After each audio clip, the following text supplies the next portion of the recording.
got you. But my dad is Community Art Park. It's here every day? Yeah, well, see, they're doing some kind of event today. This morning I have to tell you. For friendship? No, not for friendship. Just for the community. I got you. I'm just helping set up. Y'all can test me, huh? Yes, sir. So check out this old hospital picture. You see this? What you got? Yeah, Yes. I live right down the street from yeah. Oh, yes. All right, so where Costa Funeral Home is, I live down the hill on East Walnut. From where, okay, so Costa's right there. Mart Ride's right there in the green, with the greenhouse right there. There's the insurance place. Yes. All right, when you go to the light right there, Marietta, right. when you go down, my house was right there. Okay, now check this out. So Mark Ryan was right here. Okay. And Mount was right here. No, you're good. You're good. Okay. So your name is? My name is Clara Rudisill-Odom. I am a native Gastonia. This used to be what was known as the block. And the main business here was Big Daddy's Grill, and it served the African American community. It was a plaza, if you can envision, with a corner store, beauty salon, a restaurant, sandwich grill, a little soda shop, and then a laundromat. All of those businesses, well, this plaza was owned by Peter Woods, or Lindsay Roy Woods Sr. He was a part of what we now classify as the Gastonia Black Wall Street era. Okay. So it was this gentleman here, Mr. Les Leitner. He had businesses in the area of just down the street, maybe a mile and a half from here, that was known as the Square.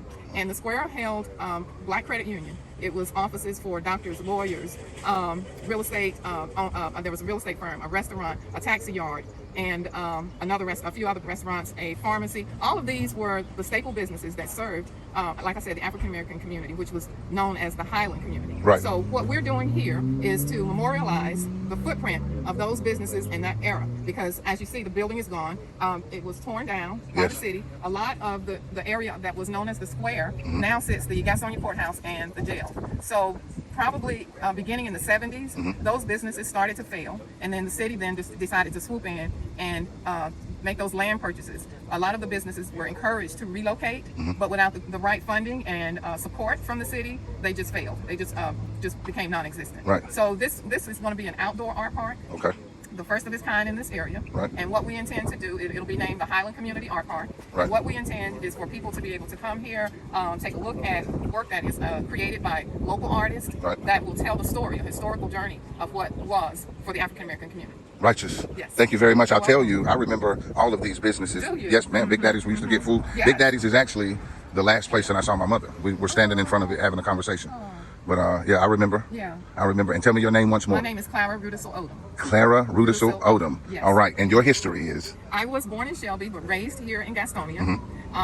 Moved away probably in the 70s after graduating. I'm a graduate of Hunter House High School in 1975. Righteous. And so left Gastonia and moved away. Never thought I would come back to Gastonia. But, I just believe that the Lord has ordained our footsteps if we're obedient to a lot of what we hear and the things that happen along the path of life. And so I ended up retiring from the federal government in 2012. Okay. And because of health issues, I decided to move back closer. I was in Atlanta. Okay. Had been D.C., New York, Atlanta, Charlotte. And so just never thought I would end up back here, because this area of the block, this was a hangout spot. Right. On every Friday after the ball games, football season. Right.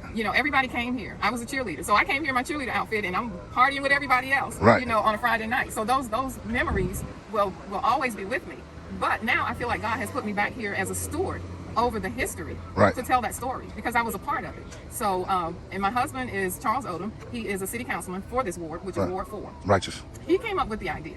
Okay. And he approached Bishop John McCullough, who is the pastor of Friendship Christian Church next door to here. Okay. The church bought this property. Right. And it had just been sitting vacant. Charles came in, approached Bishop about the concept of putting an art park here that would be historical in content. Right. And Bishop McCullough agreed, accepted that proposal. We put a team together, a committee, to start running the affairs of the art park. We had our unveiling to the public last September, which was very successful. Right. And then this year, we intend to make, again, the permanent pieces available. Right. Yeah. Well, thank you very much. I'm sure there are more than just myself. There's more people who appreciate this. Well, I'm glad, because it's for the public. Right. It really is. And we hope that everybody will be able to receive it just as you have. You stop by just to ask what's going on. Yes. And we appreciate that. That's what we want. We want people to see it and stop and say, let me learn something. Let me see what's going on here. Right. Yeah. Thank you. You're welcome. Yes, ma'am.